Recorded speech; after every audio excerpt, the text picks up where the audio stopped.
Hi friends, welcome to my YouTube channel Sanjay Academy. कैसे हैं आप सभी लोग।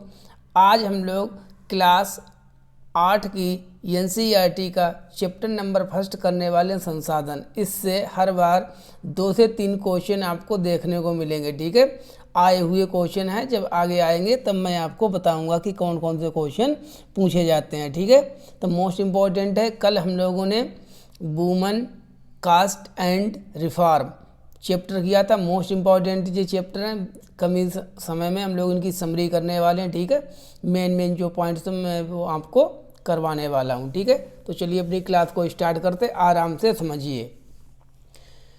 ठीक है, अगर नए हैं तो चैनल को प्लीज़ सब्सक्राइब कर दें और क्लास को शेयर कर दिया करें। देखिए, आज हम लोग जानते हैं संसाधन क्या होते हैं। व्हाट इज रिसोर्स, संसाधन है क्या, क्या चीज़ है संसाधन। पेपर में क्वेश्चन आता है संसाधन है। देखिए, संसाधन का मतलब है वो कोई भी चीज़, ठीक है, वो कोई भी चीज़ जिसका हम प्रयोग कर सकें, जिसका मूल्य हो, चाहे वो आर्थिक मूल्य हो, चाहे वो सामाजिक मूल्य, किसी भी प्रकार से मूल्य। अगर किसी चीज़ का मूल्य है तब वो संसाधन कहलाता है। तो जो सीटेट में पेपर है वो यही से बना देते हैं कि प्रत्येक वस्तु जिसका भी आवश्यकता अनुसार हम अपनी आवश्यकता को पूरा करने के लिए उपयोग कर सकें, वह क्या है, वह संसाधन है, वह रिसोर्स कहलाती है।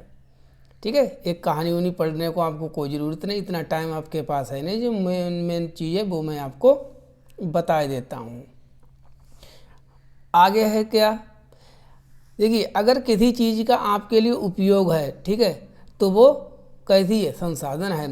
एक वस्तु या पदार्थ की उपयोगिता, प्रयोज्यता उसे एक संसाधन बना देती है कि उसका उपयोग अगर हम कर सकते हैं तो वो हमारे लिए संसाधन कहलाती है। ठीक है, वस्तुएं उस समय संसाधन बनती है जब उनका कोई मूल्य होता है। अगर हमारे लिए किसी चीज़ का मूल्य नहीं है तो वो संसाधन नहीं है। जिसका प्रयोग अथवा उपयोगिता इसे मूल्य प्रदान करते हैं वह संसाधन मूल्य कहलाते हैं। ठीक है, देखिए, जैसे मैं जहाँ पर रह रहा हूँ, ठीक है, तो हमारे यहाँ पानी जो है कोई कमी नहीं है, पानी की बहुत भरमार है पानी की। तो मान लीजिए यहाँ पर पानी जो है संसाधन तो है, लेकिन इसका आर्थिक मूल्य नहीं है। हमारे यहाँ जहाँ पर हम रह रहे हैं, लोग नहाने के लिए 10-10 बाल्टी का प्रयोग करते हैं, जानवरों को मोटर चलाकर नहवाते हैं। ठीक है, क्योंकि पानी की यहाँ पर भरमार है। अब इसी पानी को अगर दिल्ली में, ठीक है, दिल्ली में एक एक लोटा पानी का, एक एक गिलास पानी का कितना ज़्यादा मूल्य है वो ही लोग जान सकते जो दिल्ली में रहते हैं। ठीक है, तब समय के साथ और कितनी किस चीज़ की भरमार है कहाँ पर, तो यहाँ तो कोई मूल्य नहीं है, हमारे यहाँ पानी का आर्थिक मूल्य नहीं है, लेकिन दिल्ली में इसका बहुत आर्थिक मूल्य है कि जो है 20-20 रुपए का मिलता है अगर हम खरीदने को जाएं इसकी। ठीक है, और गुजरात में तो जो है मार्केट लगती है, वाटर मार्केट लगती है गुजरात में, इतनी ज़्यादा वहाँ पर कमताई है, तो वहाँ पर इसका आर्थिक मूल्य ज़्यादा है। आगे चलते हैं, मूल्य। अब मूल्य क्वेश्चन आएगा, मूल्य से आप क्या समझते हैं, मूल्य का अर्थ क्या है। मूल्य का अर्थ होता है कुछ संसाधनों का तो आर्थिक मूल्य होता है। अब केवल जो आर्थिक मूल्य ही नहीं होगा संसाधन का, अगर जिसका आर्थिक मूल्य नहीं है वो भी संसाधन है। क्वेश्चन ऐसे आता है, निम्नलिखित में से संसाधन होता है जिसका हमेशा आर्थिक मूल्य होता है, जिसका आर्थिक मूल्य नहीं होता। तो जिसका आर्थिक मूल्य नहीं होता वो भी संसाधन होता है। जैसे मनोहारी दृश्य, अब आपने कहीं गए, शिमला गए घूमने या ऊटी गए, कहीं भी घूमने गए, बहुत अच्छा अगर कोई सीन है, ठीक है, तो वो भी एक मूल्य है, वो भी एक संसाधन है। ठीक है, और उसका आर्थिक मूल्य जनरेट कैसे होता है पता है, क्योंकि आप वहाँ घूमने जाएंगे, टूरिस्ट हैं, तब आप खर्च भी करेंगे, तब इसलिए उसका भी आर्थिक मूल्य बन जाता है। लेकिन डायरेक्ट उसका कोई आर्थिक मूल्य नहीं है, लेकिन इनडायरेक्ट उसका आर्थिक मूल्य भी होता है। कुछ संसाधन समय के साथ आर्थिक रूप से मूल्यवान हो सकते हैं। ठीक है, जैसे आपके घर में कोई ऐसा तरीका है जिससे आपकी जो है पेट की गैस मान लीजिए बहुत जल्दी सही हो जाती है।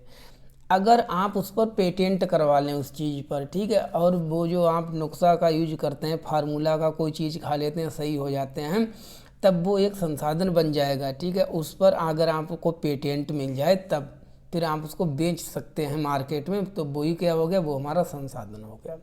क्वेश्चन है पेटेंट क्या है?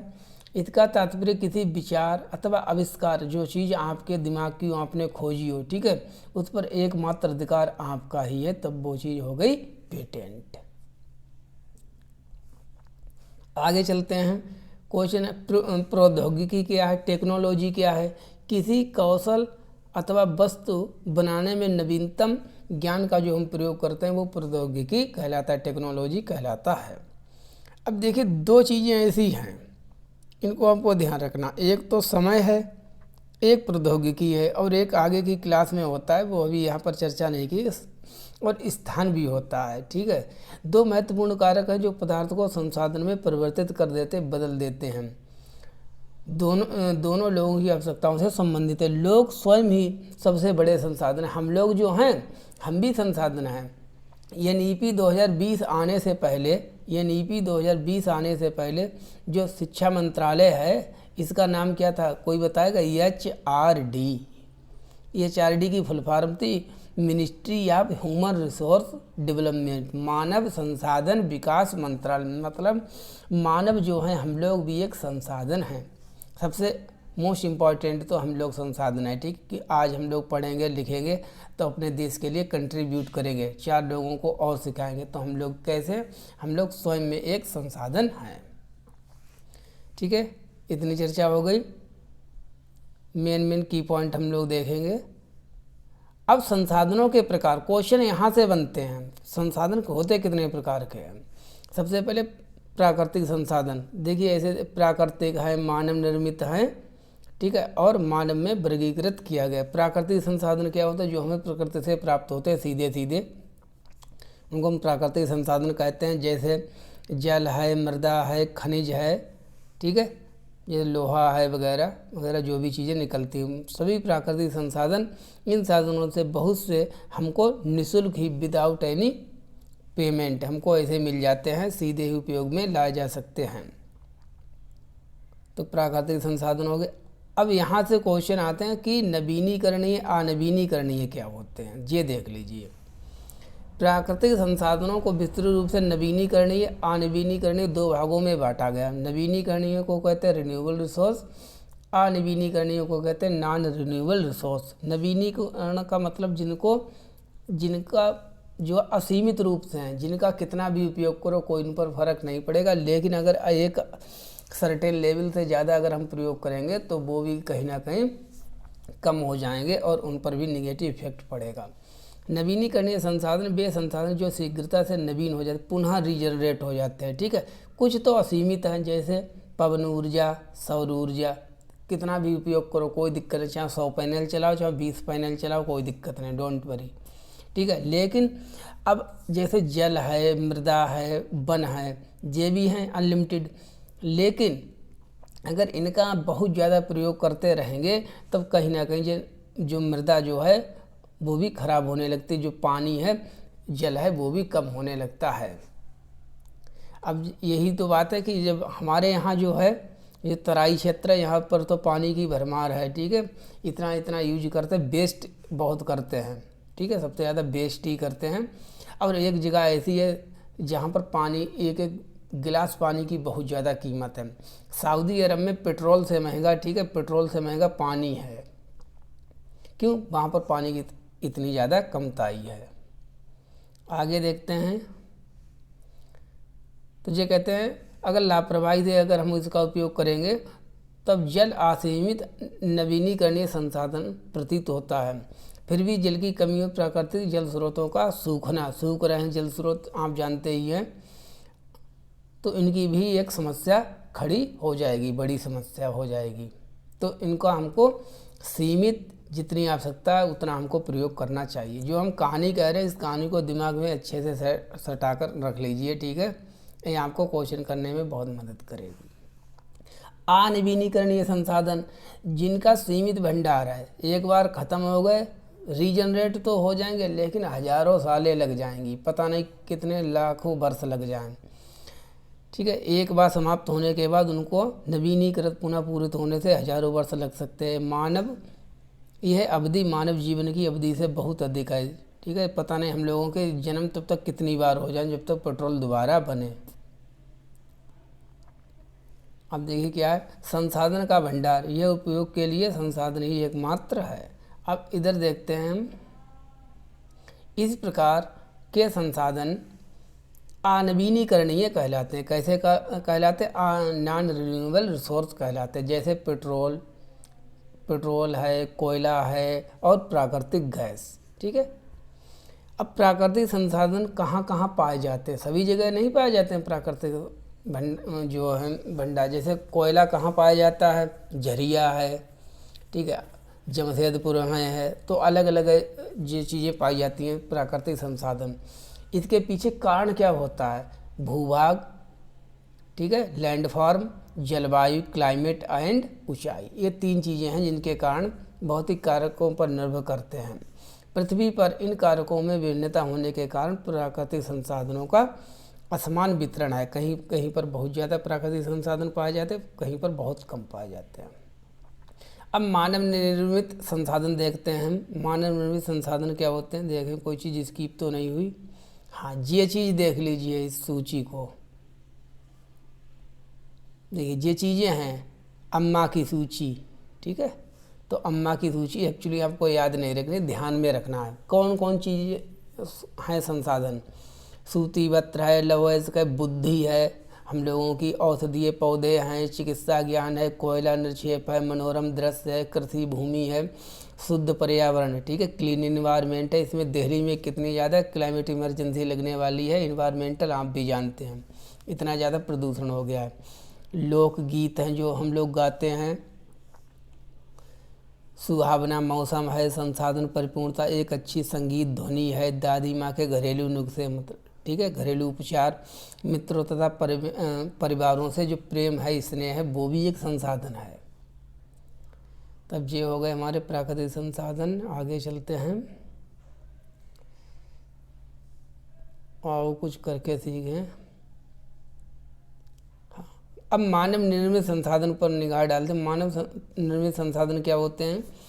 कभी कभी प्राकृतिक पदार्थ जब संसाधन बन जाते हैं तब उसका मूल रूप से बदल दिया जाए। लौह का है, क्या हम इसको सीधे प्रयोग कर सकते हैं? नहीं कर सकते जब तक हम इसको रिफाइन नहीं करेंगे, ठीक है। और फिर हम इसका प्रयोग है पुल है, सड़क है, मशीन है, वाहन बनाने में इसका उपयोग करते हैं, जो मानव निर्मित संसाधन के नाम से जाने जाते हैं।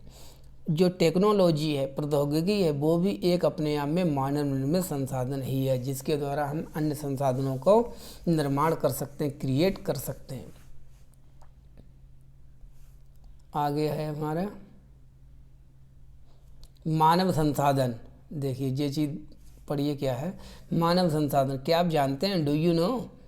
मानव संसाधन से तात्पर्य लोगों की संख्या और योग्यता, चाहे वो हमारी मानसिक योग्यता हो या हमारी शारीरिक क्षमता हो। यद्यपि मानव को संसाधन बनाने के संदर्भ में लोगों में बहुत मतभेद इतने होते हुए भी फिर इनकार नहीं किया जा सकता है कि मनुष्य की कुशलताएं ही भौतिक पदार्थों को मूल्यवान संसाधन बनाने में सहायता करते हैं। तो मानव भी स्वयं में अपने आप में कैसे एक रिसोर्स है। मानव संसाधन हो गया। आगे चलते हैं।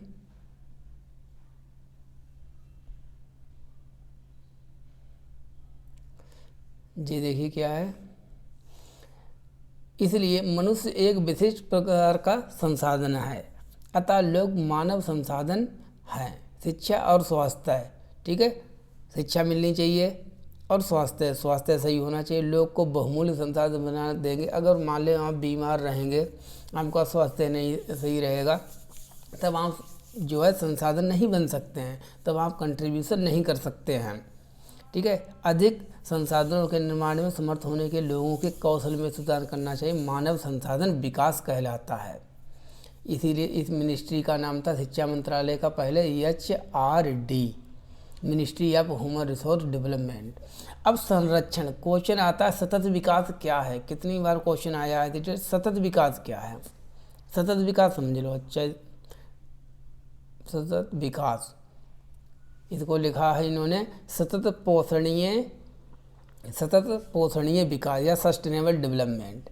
इसका मतलब होता है संसाधनों का सावधानी पूर्वक उपयोग करना, ताकि न केवल वर्तमान पीढ़ी की, मतलब हम लोगों की भी आवश्यकताएं पूरी हो जाएं और हमारी जो भावी आने वाली पीढ़ियों की आवश्यकताएं वो भी पूर्ति हो जाएं। जैसे कोई साइकिल को मोटर चला के नहवा रहा है, ठीक है, पता नहीं कितनी बाल्टी कितना ज़्यादा पानी वेस्ट करते हैं साइकिल को नहवाते मोटर चला के, ठीक है। जानवरों को मोटर चला के नहवा रहे हैं और सुबह सुबह रोड को साफ कर रहे हैं पानी से, ठीक है। तो ये पानी वेस्टिंग है, आप इसको बर्बाद कर रहे हैं। आप कहते हैं, हमारे यहाँ स्लैंग लैंग्वेज में कहते हैं कि पानी भी का मोल को है, वो तो फ्री को है, ठीक है। ये फ्री का नहीं है, प्रकृति द्वारा संसाधन है। जहाँ आपके यहाँ तो बहुत ज़्यादा है, लेकिन जहाँ नहीं है वहाँ आप पहुँचिए। तो हमको इतना उपयोग करना, हमारा काम भी चल जाए और हमारे भावी जीवन के लिए बचा भी रहे। इसे ही कहते हैं सस्टेनेबल डेवलपमेंट। आगे कहते हैं संसाधन संरक्षण, हमको बचाना है, ठीक है। जितनी आवश्यकता है उतना खर्च करो। संसाधनों का सतर्कतापूर्वक उपयोग करना, ठीक है, और उन्हें नवीनीकरण के लिए समय देना संसाधन संरक्षण कहलाता। वही बात है, आवश्यकता जितनी उतना खर्च कीजिए। संसाधनों का उपयोग करने की आवश्यकता और भविष्य के लिए उनके संरक्षण में संतुलन बनाए रखना ही सतत पोषणीय विकास कहलाता है। भविष्य के मेरी आज की भी आवश्यकता पूरी हो जाए और भविष्य के लिए भी बचा रहे, इस प्रकार से हमको लोगों का लाइफ स्टाइल चेंज करना होगा। आगे क्या है, जैसे मैं बहुत ही सतर्क रहूँगी कागज़ व्यर्थ ना हो। आप मान लें अपने ही रुपए से खरीद कर लाते, बहुत ज़्यादा कागज़ को वेस्ट करते हैं, तो आप कहते तो यार क्या तुम्हारा क्या जाता है, लेकिन एक कागज़ को बनाने के लिए पता नहीं कागज़ों को बनाने के लिए कितने ज़्यादा पेड़ों को काटा जाता है।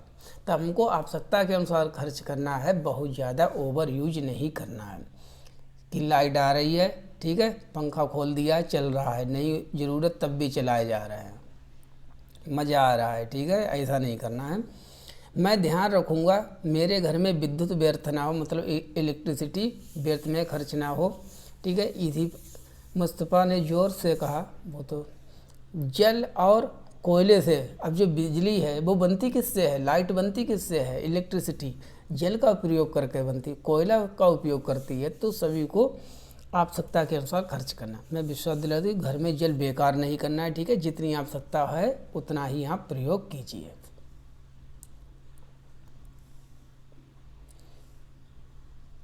ये चीज़ें हैं मोस्ट इम्पॉर्टेंट। सभी नवीनीकरणीय संसाधनों के उपयोग सतत पोषणीय हैं। पृथ्वी पर जीवन की विविधता संरक्षित की जाए। प्राकृतिक पर्यावरण तंत्र की हानि से कम किया जाए। इसका चाहे तो स्क्रीनशॉट ले लेना या इसको ध्यान में रखना। सतत पोषणीय विकास के कुछ सिद्धांत हैं। क्या सिद्धांत हैं?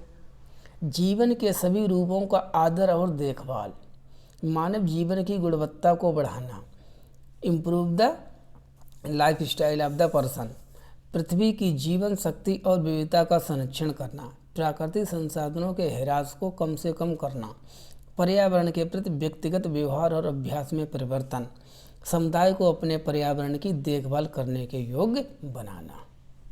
ठीक है, तो इतने हो गया हमारा सारा। ठीक है, आई होप आप समझ गए होंगे। अब आपका क्वेश्चन सतत विकास से आएगा ज़रूर, क्योंकि ये बहुत ज़्यादा ज्वलंत मुद्दा है। ठीक है, करंट इशू है, तो हम ध्यान रखना। Thank you for watching. जो भी लोग नए हो चैनल को सब्सक्राइब कर दें, क्लास को ज़्यादा से ज़्यादा शेयर कर दिया करें और लाइक कर दें। Thank you for watching. मिलते हैं नेक्स्ट वीडियो में।